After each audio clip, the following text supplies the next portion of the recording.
আমি শাফিন আহমেদ বলছি মাইলসের। আজকের অল্প কিছু তথ্য আপনাদেরকে দিতে চাচ্ছি উইথ রিগার্ডস টু দি টি-20 ওয়ার্ল্ড কাপের ওপেনিং সেরিমনিটা, যেটা 13 তারিখ অনুষ্ঠিত হলো বঙ্গবন্ধু স্টেডিয়ামে।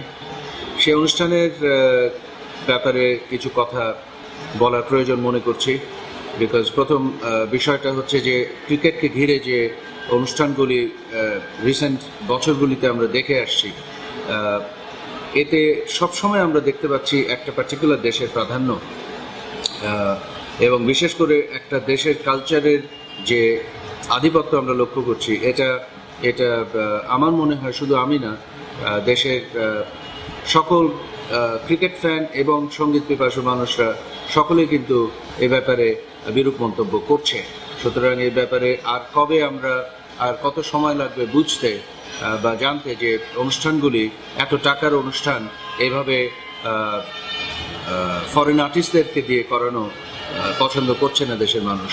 এই জিনিসটা বুঝতে হবে, কারণ আমি মনে করি যে এটা একটা যেহেতু ওয়ার্ল্ড কাপ ক্রিকেট টুর্নামেন্ট 15-16টা দেশকে নিয়ে অনুষ্ঠিত হচ্ছে, এখানে অনুষ্ঠানটা পার্টিসিপেটিং সব কান্ট্রিজদেরকে নিয়েই হতে পারতো যে প্রত্যেক দেশই তাদের একটা দুটো কালচারাল ইভেন্ট তুলে ধরলো এই অনুষ্ঠানে, সেটা হতে পারতো। আরেকটা জিনিস হতে পারতো যে যেহেতু এটা ওয়ার্ল্ড কাপ ইভেন্ট অর্থাৎ ইন্টারন্যাশনাল ইভেন্ট, সেহেতু পুরো জিনিসটা ইংলিশে হতে পারতো as an international language, the most acceptable international language, সেটা হতে পারতো। আরেকটা কি হতে পারতো, যেহেতু বাংলাদেশে অনুষ্ঠিত হচ্ছে, আমরা বাংলাদেশকে তুলে ধরতে পারতাম, অর্থাৎ পুরো কালচারাল অনুষ্ঠানটাই বাংলাদেশি কালচার দিয়ে অনুষ্ঠানটা উপস্থাপন করা যেত। আমাদের দেশে যে ধরনের ভান্ডার রয়েছে আমাদের দেশীয় সঙ্গীতের বিভিন্ন ধারা, সেটাই যথেষ্ট হতো, এত ঘন্টার একটা প্রোগ্রামকে কভার করতে কোনো অসুবিধা হতো না।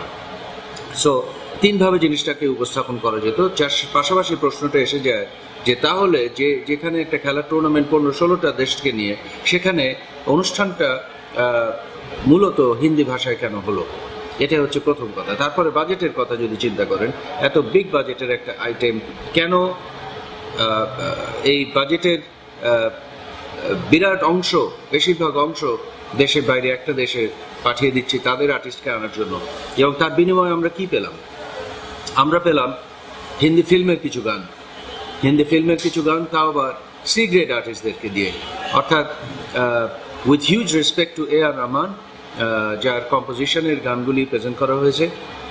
এর পাশাপাশি আমরা উদিত নারায়ণকে দেখেছি, কিন্তু তার আশপাশে আর কি দেখলাম? আমরা দেখেছি এমন সব আর্টিস্ট যাদেরকে আমরা কেউ চিনি না, তাদেরকে আনা হয়েছে।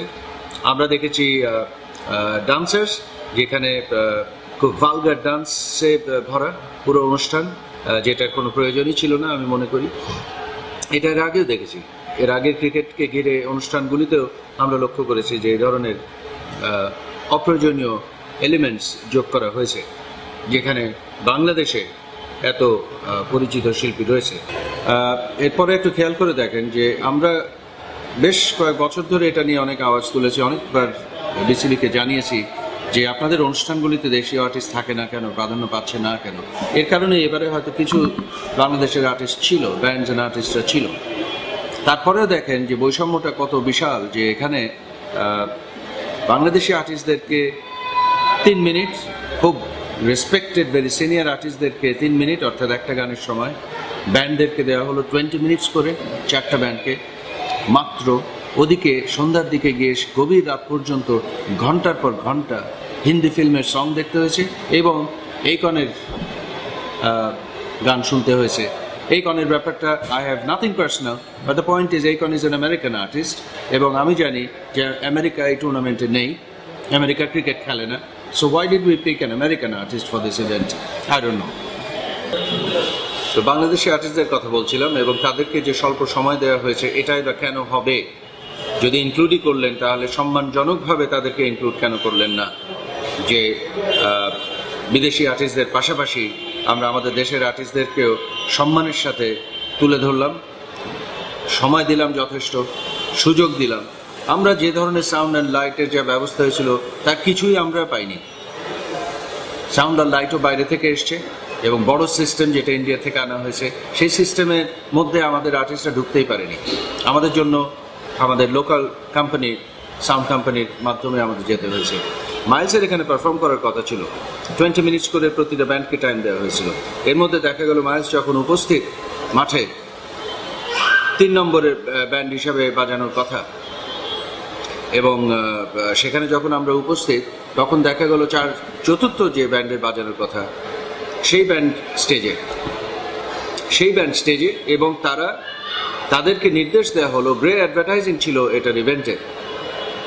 আপনাদের জানতে হবে যে ইভেন্ট ম্যানেজমেন্টটা বিসিবির হাত ধরে গ্রে অ্যাডভার্টাইজিংয়ের হাতে ছিল, গ্রে ঢাকা। এবং আমার জানা মতে গ্রে সম্ভবত একটা ইন্ডিয়ান কোম্পানি, যার ঢাকা অফিস এটা হ্যান্ডেল করেছে। এখন তাদের হ্যান্ডলিংয়ে যে সমস্যাগুলি আমরা লক্ষ্য করেছি সেটা অকল্পনীয় এবং খুবই অপমানজনক। মাইলস যখন মাঠে ঢোকে তখন গ্রের কোনো মানুষ মাইলসকে ওয়েলকাম করেনি। মাইলস যখন স্টেজের পাশে দাঁড়ানো তখন এলআরবি পারফর্ম করছে, কিন্তু দাঁড়িয়ে দাঁড়িয়ে আমাদের দেখতে হলো যে আমাদের স্লট, আমাদের সময় যে গিভেন 20 মিনিটস, সেই সময়ের মধ্যে দিয়ে তারা বাজিয়ে গেল। এটার কোনো যথার্থ উত্তর বা আমরা প্রশ্ন করেও সেটার কোনো উত্তর আমরা পাইনি। আমরা গ্রের সাথে এসব নিয়ে কথা বলেছি অন দ্য ফিল্ড, মাঠে স্টেজের পাশে, কিন্তু কোনো অ্যাকসেপ্টেবল কোনো আনসার এটার পাইনি। এবং মাঠ থেকে আমাদের চলে আসতে হয়েছে যখন গ্রের কোনো লোক আমাদেরকে সি অফ করেনি। সো এই ধরনের তারতম্য বা বৈষম্য কেন ক্রিয়েট করা হলো এটা আমার জানার অধিকার রয়েছে। আই থিঙ্ক যারা মাঠে গেছিল, যারা এই অনুষ্ঠান দেখেছে, তাদের জানার অধিকার রয়েছে। অনেকে টিকিট কিনেছে মাইলসকে দেখতে, মাইলসের নামে প্রমোশন হয়েছে, কিন্তু মাইলস পারফর্ম করতে দেওয়া হয়নি মাইলসকে। এটার উত্তর অনেকেই জানতে চায়, দর্শকরা জানতে চায়, যারা মাঠে গিয়েছিল, যারা মাইলসকে এক্সপেক্ট করেছিল, যারা মাইলসকে দেখতে চেয়েছিল। এবং মাইলস মাঠ থেকে চলে এসছে যেখানে গ্রে এতটুকু অ্যাপোলজি বা এতটুকু দুঃখ প্রকাশ করেনি গ্রের কোনো অফিসিয়াল। এবং দুঃখ প্রকাশ করলো না যে ব্যান্ড আমাদের সময়টুকুতে বাজিয়ে গেল, তাদের থেকেও কোনো অ্যাপোলজি পেলাম না, দুঃখ প্রকাশ পেলাম না। তাদেরকে খুব ভিক্টোরিয়াস মনে হলো, তাদেরকে খুব মনে হলো একটা বিশাল কিছু অর্জন করেছে আমাদেরকে সরিয়ে রেখে। এখন পয়েন্টটা হচ্ছে যে আয়োজনে এই বৈষম্যটা দূর করতে হবে। মাঠের একপাশে গ্রিন রুম করা হয়েছে ইন্ডিয়ান আর্টিস্টদের জন্য, ইভেন ডান্সারদের জন্য। ডান্সারদের ব্যবস্থা ছিল ফ্রেম করে এক একজনের আলাদা গ্রিন রুম, 32টা গ্রিন রুম তৈরি করা হয়েছিল, 32 green room for each Indian dancer and artist. এবং প্রত্যেকটা গ্রিন রুম ছিল এয়ার কন্ডিশন, প্রত্যেকটা রুমে রিফ্রেশমেন্ট ছিল, ফুড ছিল, বেভারেজেস ছিল, এয়ার কন্ডিশন ছিল। আর মাঠের অপর পাশে করা হয়েছিল বাংলাদেশি আর্টিস্টদের গ্রিন রুম, যেটা শুধুমাত্র বাঁশের খুঁটির পাশ দিয়ে কাপড় দিয়ে ঘেরা। That's it.